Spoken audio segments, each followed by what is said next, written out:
1/5/2024 அன்றைய தேதியில் குருப்பெயர்ச்சி நடைபெறுகின்றது. அந்த சமயத்தில் அன்றைய தினம் குருப்பெயர்ச்சி ஆன பின் வீடு வாசல் அந்த சுத்தம் பண்ணக்கூடாது. அதற்கு முன்னாலேயே சுத்தம் பண்ணிருங்க, அது முக்கியமானது.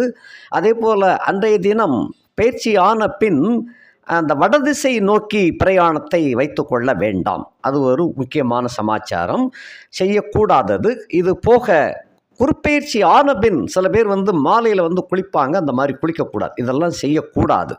அது போக செய்யக்கூடியது மஞ்சள் வாங்கி வைங்க, மஞ்சள் குங்குமம் வீட்டில் வாங்கி வைப்பது நல்லது. மஞ்சள் மிளகுத்தூள் கலந்த பால் தானம் கொடுக்கலாம். கோவிலில் போய் சிவன் கோவிலுக்கு போய் தரிசனம் பண்ணிட்டு வரக்கூடியவர்களுக்கு ஒவ்வொருத்தருக்கும் கொடுக்கலாம். தயிர் மோர் கொடுக்கலாம். சர்க்கரை பொங்கல், தயிர் சாதம், கொண்டக்கடலை தானமாக கொடுக்கலாம். இதெல்லாம் ஒட்டுமொத்தமாக சேர்த்து ஒரே பழமாக